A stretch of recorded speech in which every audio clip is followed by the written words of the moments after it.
Les premiers traitements qu'on donne dans le psoriasis, notamment dans sa forme qui est la plus limitée, avec assez peu de plaques, ce sont des traitements locaux.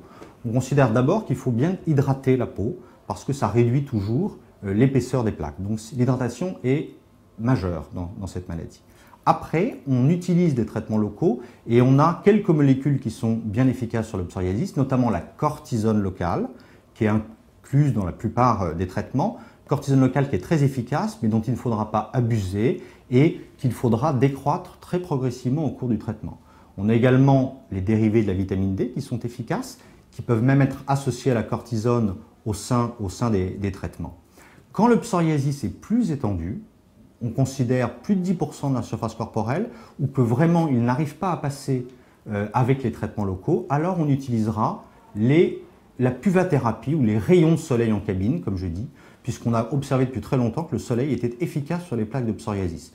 Donc on est capable de le reproduire en cabine UV chez le dermatologue, où les gens vont aller faire un certain nombre de séances d'UV. Donc ça nécessite de se déshabiller, de se mettre dans cette cabine UV, et petit à petit, au cours des séances, le psoriasis va s'améliorer. C'est un traitement très efficace du psoriasis. Quand le psoriasis est trop étendu, ou dans certaines formes sévères, ou dans certaines formes articulaires également, on ne peut pas simplement recourir à des traitements locaux, ni même à la puvathérapie.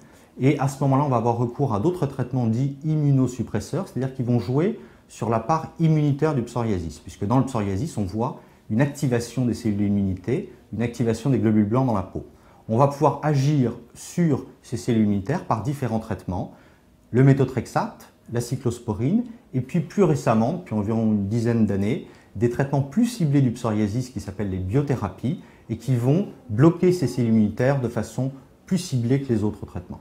Cela ne sera fait que dans les psoriasis sévères, soit parce qu'ils gênent énormément le sujet par l'extension, par le handicap sur la qualité de vie, soit dans des formes particulières de pronostic plus sombres de psoriasis.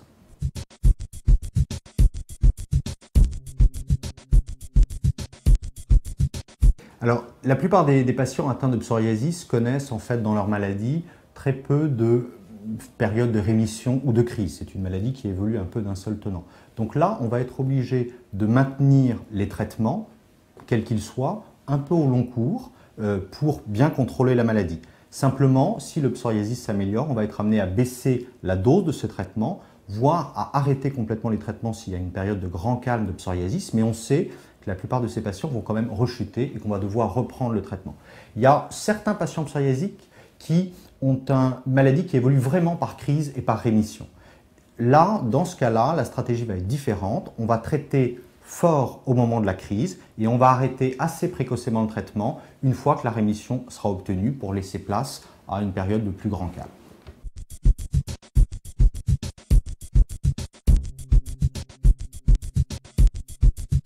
Il faut essayer effectivement de ne pas trop prendre de poids, de ne pas consommer en excès de l'alcool, parce qu'on sait que ce sont des facteurs favorisants du psoriasis. Il faut évidemment bien hydrater sa peau. Et puis sur le plan psychologique, et je crois que ça c'est fondamental, il faut essayer un peu de prendre du recul vis-à-vis de cette maladie, parce que souvent quand même elle est appelée à être chronique, et essayer de s'en détacher, de ne pas qu'elle envahisse totalement le quotidien du patient. Le stress n'est qu'un des facteurs qui va moduler la gravité du psoriasis, qui va pouvoir entraîner des poussées, des périodes d'aggravation, mais ce n'est pas une maladie psychosomatique. Le psoriasis n'est pas l'expression du stress sur la peau des gens qui seraient surstressés ou qui auraient des émotions trop fortes. Je crois qu'il faut tordre le cou à cette idée parce que ça culpabilise les patients qui se disent si je ne guéris pas ou si j'ai cette maladie, c'est uniquement parce que je suis plus stressé que les autres.